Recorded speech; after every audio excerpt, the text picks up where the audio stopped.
Muy buenas, profesores y compañeros. El día de hoy, nuestro grupo que está conformado por Pablo Montenegro, Carla Sánchez y mi persona Brandon Bennett, tenemos el placer de decirles las charlas sobre la innovación. Y para empezar a entrar en materia con el concepto general, le traemos una cita de lo que dice la innovación de uno de los jurisconsultos más famosos del derecho, como lo es Dominicio Ulpiano. Es considerado uno de los más grandes jurisconsultos de la historia del derecho romano y nos da la siguiente breve definición sobre la innovación. Nos dice: Novatio est prioris debiti in alinam obligationem transfusio atque traslatio. Y en otras palabras, quiere decir que la innovación es la sustitución de una antigua obligación por una nueva. Ahora cabe resaltar que la palabra innovación tiene su origen en el vocablo latín novatio.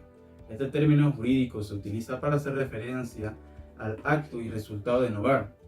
Este verbo se emplea en el ámbito del derecho civil para referirse al hecho de reemplazar con otra una obligación otorgada con anterioridad. A partir de esta situación, la primera obligación queda anulada por medio del acto.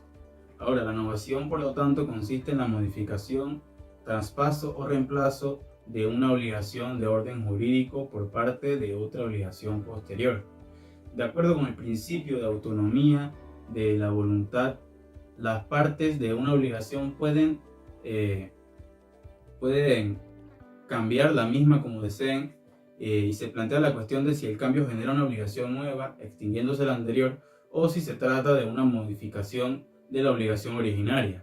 Y hay que resaltar que todo esto se encuentra bajo el paraguas de la doctrina de la innovación.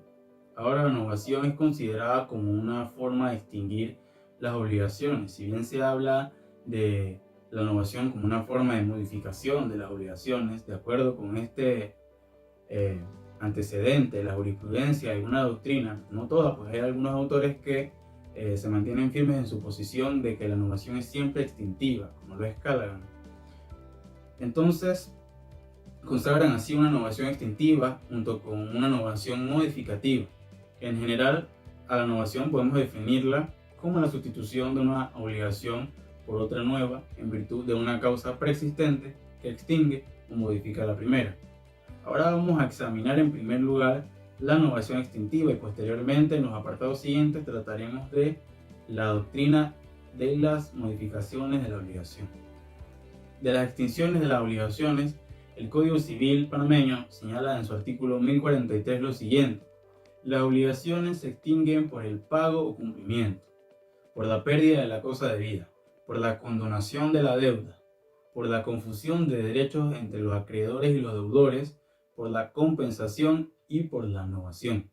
El artículo 1089 del Código Civil panameño indica las obligaciones se pueden modificar variando su objeto o sus condiciones principales. También se pueden modificar sustituyendo a la persona del deudor y se pueden modificar subrogando a un tercero en los derechos del acreedor, por lo cual observamos que nuestro derecho positivo admite la innovación extintiva o propia y la modificativa o impropia. Ahora vamos a hablarles sobre los requisitos generales de la innovación. El primer requisito para que se dé la prueba de innovación es la existencia de una obligación que se trate de extinguir. Naturalmente debe existir una obligación y además debe ser válida y eficaz. Este requisito lo podemos encontrar en nuestro artículo 1094 del Código Civil. El siguiente requisito es la intención de innovar. La innovación debe acordarla las partes. Ni por vía legal ni mucho menos por la vía judicial hay innovación. La innovación tiene que surgir del deseo de los contratantes. Es lo que se llama el animus novandi y este requisito se fundamenta en el artículo 1090 del Código Civil panameño. El tercer requisito que veremos hoy es el surgimiento de una obligación nueva. La obligación que se extingue por este acto ha de quedar sustituida por toda obligación válida. Si la nueva obligación no llega a nacer por un vicio cualquiera, no se extingue la obligación anterior. Hay que tener eso claro. El cuarto requisito es el cambio sustancial en la obligación nueva respecto a la anterior. El cambio está unido a uno de los elementos de la obligación. Cambio de la causa, del objeto o de uno de los sujetos de la relación. En otras palabras, cualquier cambio que no haya tenido la capacidad de transformar la obligación anterior en otra no da lugar a la innovación. El quinto requisito es la concurrencia de todos los requisitos anteriores. Y el sexto, que las partes tengan la capacidad de innovar. o sea, la capacidad jurídica de innovar, como ya lo conocemos. Ahora, nuestra compañera Carla nos va a abordar más en el tema. Buen día, profesores y compañeros. Mi nombre es Carla Sánchez y yo les hablaré sobre los efectos generales de la innovación. En principio, la innovación tiene dos efectos y estos son la innovación extintiva y la innovación modificativa. La innovación extintiva, de acuerdo al artículo 1090 del Código Civil de la República de Panamá, nos dice que para que una obligación quede extinguida por otra, esta la debe sustituir y es preciso de que ésta se declare determinadamente o que la antigua y la nueva sean de todo punto incompatibles. Podemos dar dos supuestos y estos son: 1. Que las partes declaren que se extingue la obligación y se cambia por otra. 2. Que se extinga la anterior porque es totalmente incompatible con la nueva. ¿Cuándo se da esta incompatibilidad? De acuerdo con la jurisprudencia, esta incompatibilidad se da si se altera el objetivo o condiciones esenciales de la obligación o si es significativa tras la trascendencia económica de la modificación introducida. Los efectos de la innovación extintiva se recogen en estos preceptos que encontramos en el Código Civil. En el artículo 1093 establece lo siguiente: cuando la obligación principal se extinga por efecto de la innovación, solo podrá subsistir las obligaciones accesorias en cuanto aprovechen a terceros que no hubiesen prestado su consentimiento. La consagra la irrelevancia de la innovación frente a terceros que son titulares de derecho basados en la obligación extinguida. Hay que interpretar el término obligaciones en el sentido de derecho. En el artículo 1094 contempla lo siguiente: la innovación es nula si lo fuera también la obligación primitiva, salvo que la causal de la nulidad solo pueda ser invocada por el deudor o que la ratificación convalide los actos nulos de su origen. Si se trata de obligaciones solidarias, la innovación hecha por cualquiera de los acreedores extingue la obligación sin perjuicio de la responsabilidad con los otros acreedores. En el artículo 1030 dice lo siguiente: la innovación, compensación, confusión o remisión de la deuda hechas por cualquiera de los acreedores solidarios o con cualquiera de los deudores de la misma clase extingue la obligación, sin el perjuicio de lo dispuesto en el artículo 1033. El acreedor que haya ejecutado cualquiera de estos actos, así como el que cobre la deuda, responderá a los demás de las partes que le corresponde en la obligación. Ahora les hablaré sobre la innovación modificativa o también conocida llamada como innovación impropia. Esta se produce cuando la obligación precedente no desaparece de forma total y los cambios que operan en la nueva afectan a los elementos no esenciales de la relación obligatoria. Por ello, se le denomina también como una innovación parcial. Para poder decidir si la innovación es parcial o total, conviene tener en cuenta la voluntad de las partes y el significado económico de las modificaciones introducidas. Habitualmente, esta clase de innovación coincide con la que se opera en las prestaciones o innovación objetiva, alterando el lugar y plazo del pago.